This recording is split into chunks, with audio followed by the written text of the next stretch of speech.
दिनांक 29 जून रोजी अमरावती येथील डफरीन हॉस्पिटलमध्ये पूजा नांदणे हिला प्रसूतीकरिता भरती करण्यात आले होते।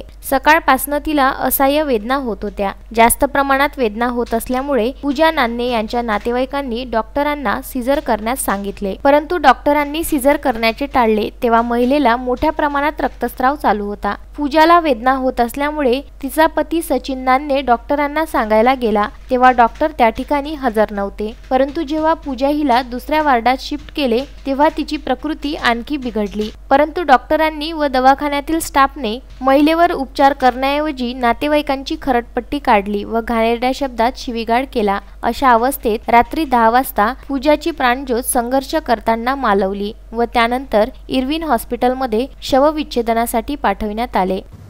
डॉक्टरांना आम्ही सांगितले की तिचं सीझर करा। डॉक्टरांनी सीझर केलं नाही, म्हणजे डॉक्टर तिथं होतेच नाही। सिस्टर लोकांना सांगितलं होतं। सिस्टर लोक जेवण करायला बसलेले, त्यांना बोललेलो की तिला बघा।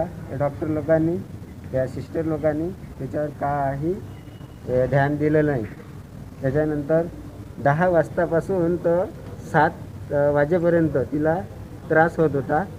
7:13ला तिचा डिलिव्हरी झाली, मूल झालं।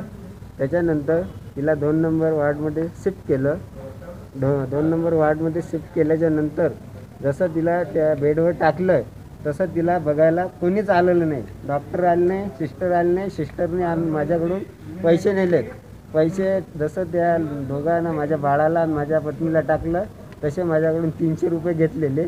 म्हणजे तुम्हाला मूल झालं, मी 300 रुपये द्या। 3 सिस्टर होत्या।